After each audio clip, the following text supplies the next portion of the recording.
الكلمتين دول مش اهلي وزمالك خالص، وبلاها رياضة وبلاها اي حاجة، عشان ايه المتعصبين وبتوع 16 و15 سنة ما يدخلوش. يعني ايه يقول لك ما الاهلي بيعمل جماهير الاهلي جماهير اسماعيلي جماهير. انا مش بتكلم على جماهير وفئة معينة، انا بتكلم عن فئة للاسف منحطة، فئة المفروض تتمنع عن كرة القدم. المفروض اصلا دول ما يشجعوش حاجة اسمها كرة القدم.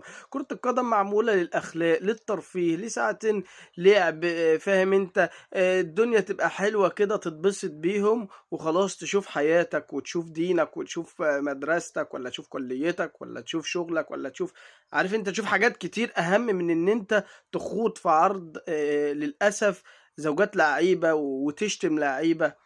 احنا واصلين لمرحلة اقسم بجلال الله يا جدعان متدنية جدا جدا جدا. ايه يعني انت مستوعب انت بتعمل ايه؟ اما بتسمي باسم لاعب، ولا بتسمي بزوجته وبتنده لها في المدرج، انت كده روش، انت كده ابن النادي، انت كده ابن الملكي، انت كده ابن تيت، يعني الله العظيم ثلاثة يعني انتوا مدخلين الكرة في حتة وحشة جدا يا جدعان، والله العظيم ثلاثة. انتوا مدخلينها في حتة وحشة أوي أوي أوي أوي. يعني انتوا طبيعي مرضى نفسيين، بس مرضى نفسيين في قلب كرة القدم، جماهير مرضى نفسيين في قلب كرة القدم، ده اللي اقدر اقوله. دول ده مش جماهير عادية، او جماهير طبعا الزمالك المحترمة، او اي جماهير في العموم، حتى في الاهلي لو فيها فئة من كده هم مرضى نفسيين. ده اخر الكلام يعني حقيقي.